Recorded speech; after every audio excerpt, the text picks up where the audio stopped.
할렐루야. 오늘 또 하나님의 은혜가 여러분에게 넘쳐나기를 바랍니다. 오늘 말씀은 요한계시록 말씀이에요. 요한계시록은 사도 요한이 AD 95년에 로마 황제 10대 황제였는데 도미티아노스 황제의 기독교에 대한 강력한 핍박 앞에 그가 복음을 전하다가 그가 반모섬에 유배를 당해서 그곳에 약 1년 정도 머물게 돼요.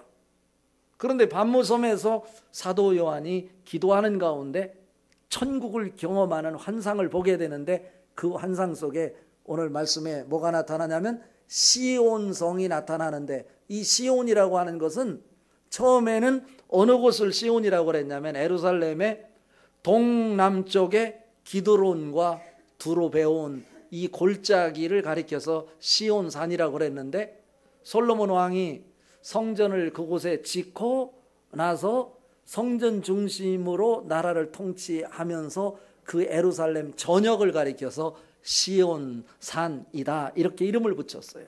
시온산이라고 하는 것은 하나님의 임재가 있는 곳이라는 의미에서 시온산이라고 그랬어요.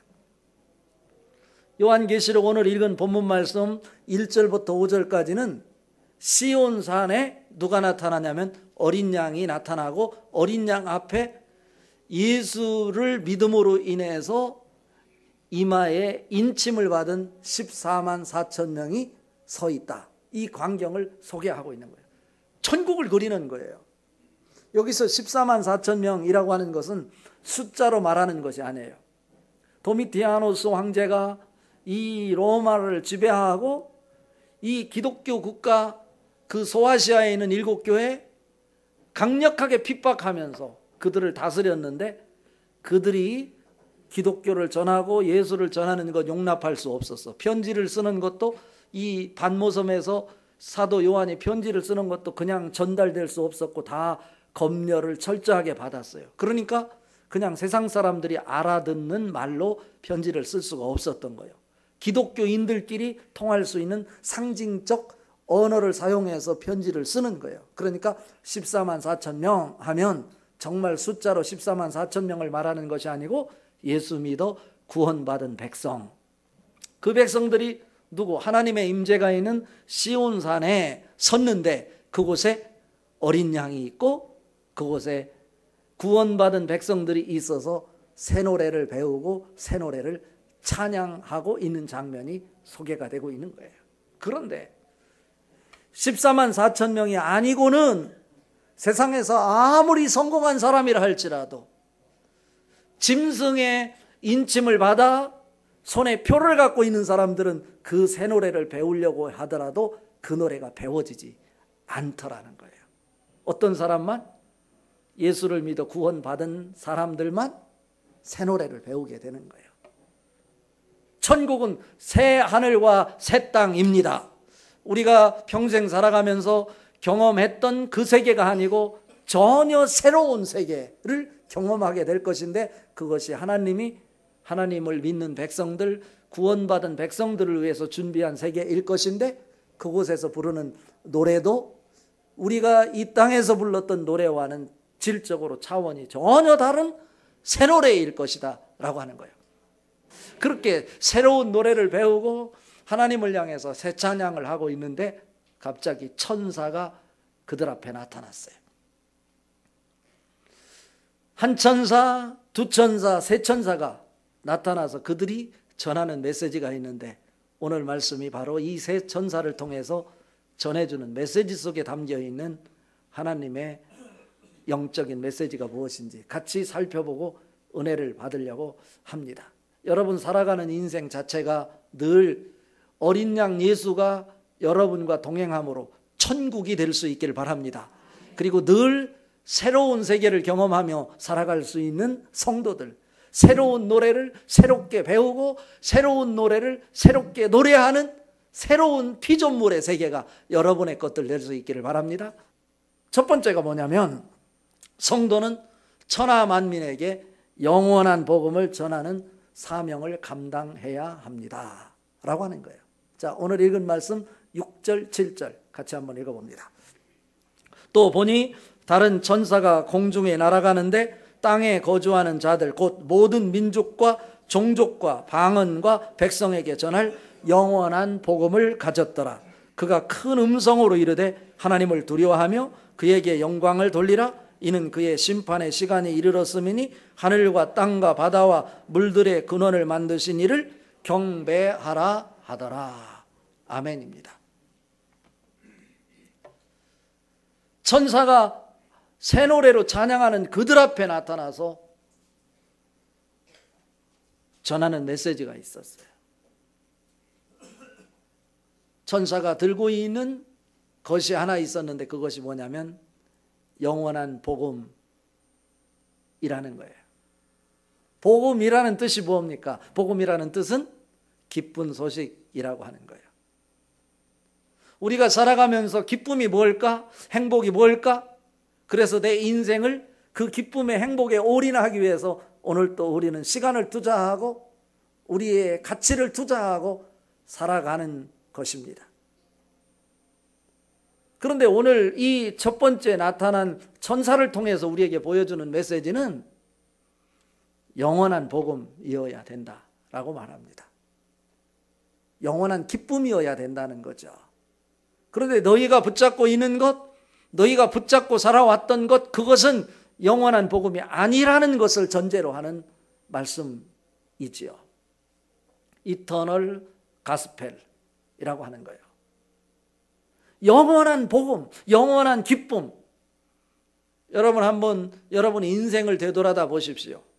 내가 살아가는 삶의 현장에 정말로 영원한 기쁨이 내 속에서 꿈틀거리고 있는지, 작동되고 있는지, 아니면 잠시 있다가 없어질 그 기쁨 때문에 내 인생을 그곳에 투자하고 있지는 않은지 되돌아다 봐야 된다라고 하는 거예요.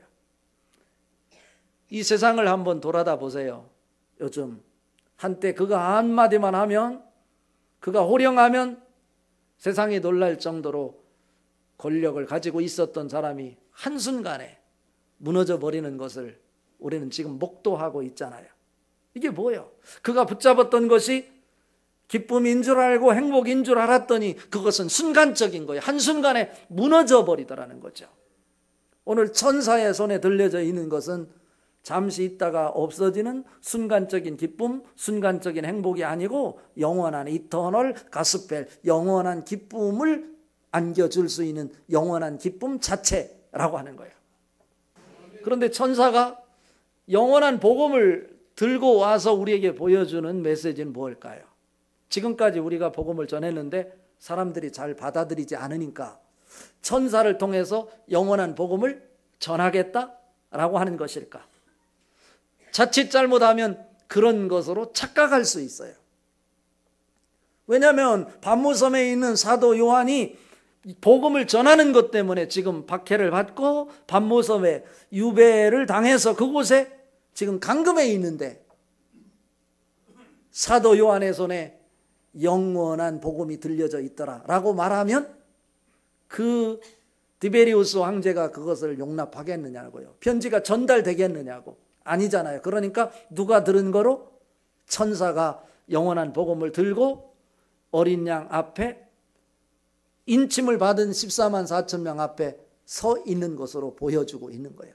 바로 하나님의 마음을 그 모습을 통해서 읽으라는 것 아니겠어요? 다시 말하면 이 시대를 살아가는 하나님의 사람들의 손에 영원한 복음이 들려져 있어야 된다라고 하는 말씀입니다. 여러분이 먼저 그 복음을 들고 있느냐가 중요한 것이 아니고 내가 그 복음을 받아들여서 그 복음 때문에 내 인생의 상황을 초월하여 기쁨이 넘쳐나고 있는데 그 기쁨이 순간적인 것이 아니고 영원히 어린 양이 시온산에 나타낼 때까지 지속될 수 있는 기쁨인지를 확인해 봐야 된다는 거예요. 영원한 복음을 들고 나타난 이 천사가 외치는 세 마디가 오늘 본문에 등장해요. 이 세 마디가 무엇입니까? 첫 번째는 하나님을 두려워하라고 하는 거예요. 세상을 두려워하는 것이 아니라 천지 만물을 창조하시고 우리에게 구원의 기쁨을 가져다주는 하나님을 두려워하라라고 하는 것이고, 두 번째는 그에게 영광을 돌리라고 하는 것이고, 천지 만물의 근원을 창조하신 그분을 예배하라고 하는 거예요. 이 세 가지를 지금 명령하고 있는 거예요. 영원한 복음 속에 이 세 가지가 담겨 있다라고 하는 것이죠. 그분을 두려워하고 그분께 영광을 돌리고 그분을 예배할 때 그곳에서 복음의 능력이 나타날 것입니다. 그리고 여러분, 예배하는 여러분에게 하늘의 가치가 여러분 인생을 주도하게 될 것입니다. 그래서 여러분 인생 속에 상황을 초월하여 복음의 능력이 뭔지 기쁨을 만들어낼 거고, 여러분이 기쁨의 자리에서 기쁨을 누리며 살 수 있도록 만들어낼 것입니다. 그 복음이 1차적으로는 여러분 가슴 속에 생생하게 작동될 수 있기를 바랍니다. 바울은 뭐라고 말하냐면 고린도전서 9장 16절에 내가 복음을 전할지라도 자랑할 것이 없으면 내가 부득불할 일임이라. 만일 내가 복음을 전하지 아니하면 내게 화가 미칠 것이이로다 라고 말하고 있어요. 여러분, 온 천하 만민에게 복음을 전하는 사명 감당함으로 하늘의 기쁨과 영광과 행복이 여러분 인생 속에 넘쳐나기를 주님의 이름으로 축복합니다. 두 번째로, 첫 번째 천사가 이 메시지를 전하고 나니까 다시 두 번째 천사가 시온산의 어린 양 앞에 새 노래로 새해 찬양을 하고 있는 그들 앞에 나타나서 두 번째 메시지를 전해주는데, 그 메시지를 통해서 우리에게 보여주시는 메시지는 하나님이 없는 바벨론은 반드시 멸망할 것이다 라고 하는 거예요. 이 말씀은 무엇을 얘기하는 걸까요? 바벨론이 어느 곳입니까? 자기의 교만이 극치에 달해서 바벨탑을 쌓았던 그 바벨탑을 하나님이 흩으셨어요. 그리고 하나님의 백성 이스라엘 사람들을 포로로 잡아가서 하나님을 찬양하지 못하도록, 하나님을 예배하지 못하도록 만들었던 곳이 신바벨론이에요. 그런데 오늘 읽은 말씀 8절 말씀 같이 한번 읽어봅니다. 또 다른 천사 곧 둘째가 그 뒤를 따라 말하되 무너졌도다 무너졌도다 큰 성 바벨론이요 모든 나라에게 그의 음행으로 말미암아 진노의 포도주를 먹이던 자로다 하더라. 무너졌도다 무너졌도다 큰 성 바벨론이요. 바벨론은 지금 없어요.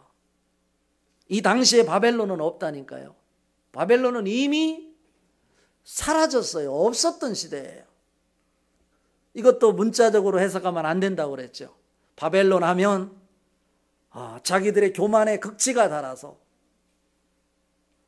하나님의 백성들을 포로로 잡아가고 그들로 하여금 하나님을 찬양하도록 허락하지 않았고 하나님을 예배하도록 허락하지 않았던 세상의 권력을 지칭하고 상징하는 것, 이것을 큰 성 바벨론이라고 표현하는 거예요. 더 구체적으로 말하면 그 당시에 큰 성 바벨론은 무엇을 의미하냐면 하나님의 백성들을 괴롭히고 그들을 학대했던 로마의 권력을 상징하는 거예요. 그리고 오늘 그 성이 무너졌다고 말하면서 뭐라고 표현하냐면 그의 음행으로 말미암아 진노의 포도주를 먹이던 자로다 라고 했어요. 음행이라고 표현하고 있어요. 음행은 무엇을 얘기합니까? 하나님을 두려워하고 하나님께 영광을 돌리고 하나님을 예배해야 될 자가 그 가치를 잃어버린 채 세상에 크다고 생각되는 거 붙잡고 그 세상의 권력에 의해서 세상의 패턴에 따라 살아가고 있는 사람들을 지칭하는 거겠죠.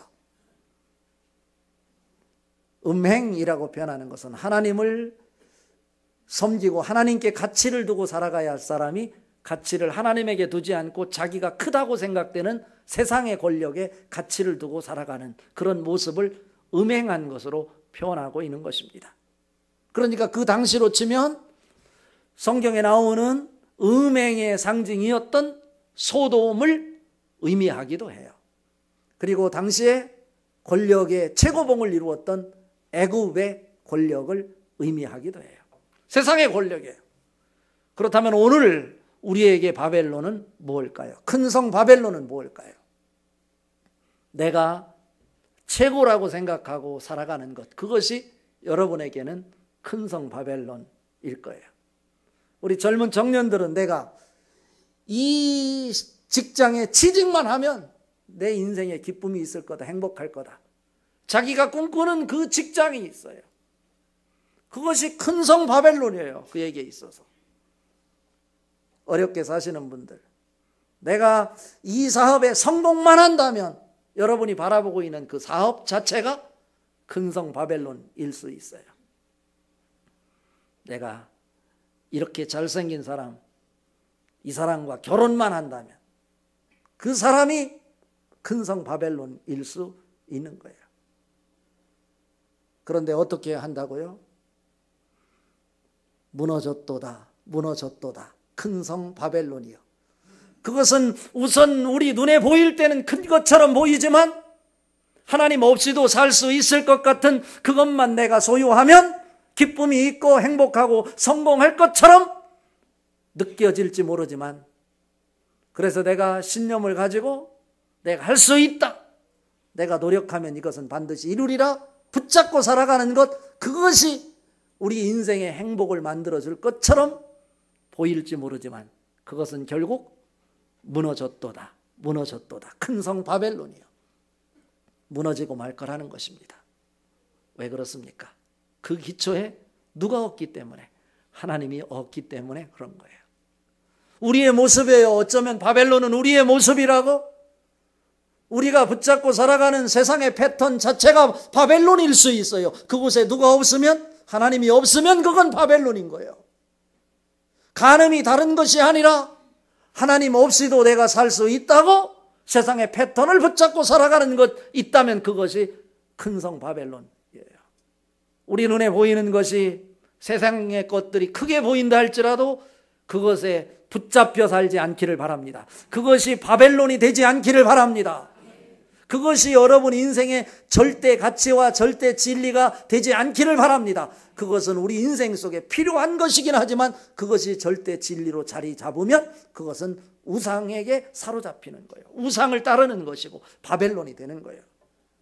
절대 진리와 절대 가치는 여러분 인생에 있어서 오직 예수님만 이시기를 바랍니다. 오늘 말씀의 결론은 뭐냐면, 성도는 승리의 결론을 바라보면서 인내로 사명을 감당하는 모습이어야 합니다. 성도들의 인내가 여기 있나니 그들은 하나님의 계명과 예수에 대한 믿음을 지키는 자니라. 인내가 왜 나온 겁니까? 내가 세상의 것을 붙잡지 않고 보이는 것은 세상의 것인데 그것이 절대적 진리일 때는 거기에 내 인생을 올인했는데 이제는 그것이 있어도 되고 있으면 좋고 없으면 말고 이런 상대적 진리로 바뀐 거야. 그리고 나에게 절대적 진리는 예수님만이면 되는 거예요. 내가 돈은 없어도, 내가 좋은 직장 취직은 못해도 예수님만 있으면 행복한 거야. 왜? 예수님이 절대적 진리이기 때문에 그래요. 내가 곧 길이요 진리요 생명이니 나로 말미암지 않고는 아버지께로 올 자가 없느니라. 진리를 알지니 진리가 너희를 자유케 하리라. 이 말씀이 여러분에게 삶 속에서 자연스럽게 신앙 고백으로 고백되어질 수 있기를 바랍니다. 그렇다면 이미 예수님은 십자가를 통해서 이미 승리를 따놓은 단상이에요. 승리한 것을 예수를 믿는 사람은 다시 확인하며 살아가는 것이죠. 여러분 인생이 그런 상황일 수 있기를 바랍니다. 우리가 살아가는 삶 속에 신앙생활하면서 이런 얘기하는 사람들이 있어요. 예수를 믿으면 고난도 없고 아픔이 없고 그냥 행복만 있다. 착각이에요. 그렇지 않아요. 예수를 믿는 사람이건 믿지 않는 사람이건 살아가는 삶 자체가 아슬아슬한 살얼음판을 걷는 거예요. 언제 어떤 일이 일어날지 모르는 거예요. 아슬아슬한 그 상황 속에 살아가는 거예요. 그런데 우리는 아슬아슬하게 살아가고 있지만 이미 예수님께서 우리를 대신해서 십자가에 못 박혀 돌아가시고 죽음에서 질병에서 살아나셨어. 그 예수를 믿기만 하면 우리는 이미 승리한 거예요. 그것을 확인하며 사는 거예요. 지금 아슬아슬하지만 승리한 거라니까요. 그것이 믿어질 수 있기를 바랍니다. 왜? 하나님께서 너희에게 맡겨준 사명이 있는데 그것을 감당하지 않고 시선을 세상에 빼앗기느냐. 세상에 빼앗기는 사람들은 그 고통과 그 아픔이 연기가 하늘로 올라가는 것 같이 영원히 지속될 것이다. 그러나 이 땅에서 사명을 감당하기 위해 너가 투자해야 되고 헌신해야 되고 하나님 앞에 드려야 될 것이 있다면 그것을 기쁨으로 드리면 너희는 어린 양 앞에서 영원히 기쁨을 누리게 될 것이다 라고 하는 거예요. 이런 상황 속에서 하나님의 계명을 지키는 것, 그리고 예수에 대한 믿음을 가지는 것, 그것이 바로 지금 사명을 위해서 인내하는 것이다 라고 대비해서 말씀하는 거예요. 오늘 읽은 말씀 중에 9절, 10절 그리고 12절 같이 한번 읽어봐요. 또 다른 천사 곧 셋째가 그 뒤를 따라 큰 음성으로 이르되 만일 누구든지 짐승과 그의 우상에게 경배하고 이마에 애나 손에 표를 받으면 그도 하나님의 진노의 포도주를 마시리니 그 진노의 잔에 섞인 것이 없이 부은 포도주라. 거룩한 천사들 앞과 어린 양 앞에서 불과 유황으로 고난을 받으리니 11절 그 고난의 연기가 세세토록 올라가리로다. 짐승과 그의 우상에게 경배하고 그의 이름표를 받는 자는 누구든지 밤낮 쉼을 얻지 못하리라 하더라. 무슨 말씀이에요? 짐승의 표를 받는다? 이것은 무엇을 얘기하냐면 어린 양 예수의 사명의 자리가 힘들다고 해서 그것을 회피하고 세상의 권력을 붙잡고 살아가는 사람들, 그 사람들은 어떻다고? 하늘의 포도주의 진노가 그에게 영원해서 진노의 연기가 영원히 하늘로 올라가기 때문에 너가 죽어도 쉼을 얻지 못한다는 거예요. 고통 속에 끊임없이 신음한다는 거예요. 그러나 어떤다고요? 어린 양 앞에 서 있는 자, 그것이 사명이기에 내가 헌신하고 그것이 하나님이 나를 통해 이루시려고 하는 원하심이기에 내가 시간을 바치고 믿음을 드리고 하나님을 위해서 내 인생을 온통 다 쏟아부은다 할지라도 그것은 잠시의 고난이고 하나님 앞에 설 때 우리는 영원한 기쁨의 쉼을 얻게 될 것이다. 저는 이 말씀을 묵상하면서 무엇을 발견했냐면 믿음이란 다른 것이 아니고 주 예수 그리스도께 집중하는 것이다 이렇게 봤어요. 히브리서 11장에 보면 믿음장이라고 해서 믿음의 사람이 쭉 나와요. 믿음으로 아브라함은 어떻고 믿음으로 이삭은 어떻고 믿음으로 이 야곱은 어떻고 믿음으로 요셉은 어떻고 믿음으로 모세는 어떻고 할 때 기가 죽어버려요. 주눅들어. 그런데요 가만히 살펴보면 믿음의 사람이라고 하는 그들도요 이 세상을 살아갈 때 유치했던 사람이요, 자기 육신을 위해서요 비겁한 인생을 살았던 사람이요, 때로는 상처를 입고 쓰러지고 욕심에 사로잡혀서 사기를 치고요 이랬던 사람이요. 그런데 이들이 믿음장에 서게 되는 것은 그들이 그런 일을 벌였음에도 불구하고 넘어져서 세상을 보지 않고 다시 일어나서 그들의 시선을 누구에게 집중했냐면 주님에게 집중했다. 이것을 보는 거예요. 여러분의 모습이 그런 모습일 수 있기를 바랍니다. 때로는 우리가 육체를 입었기에 세상에 짝할 수 있고 넘어지고 비겁한 인생으로 살아갈 수 있어. 그러나 그것으로 좌절하지 말기를 바랍니다. 실패라고 결론 내리지 말기를 바랍니다. 다시 일어나서 호흡을 털고 다시 주님의 얼굴에 집중하는 모습 보이십시오. 이것이 바로 믿음이에요. 그 모습이 바로 오늘 12절 말씀인 거예요. 성도들의 인내가 여기 있나니 그들은 하나님의 계명과 예수에 대한 믿음을 지키는 자니라. 어떠한 상황 속에서도 예수 그리스도를 주목하는 것 잊지 마시고 나에게 맡겨진 일, 고통이 있다 할지라도 아픔이 있다 할지라도 그것을 아멘으로 받아들이고 사명 감당함으로 어린 양 앞에서 시온산에서 새 노래를 찬양하는 인생 될 수 있기를 주님의 이름으로 축복합니다.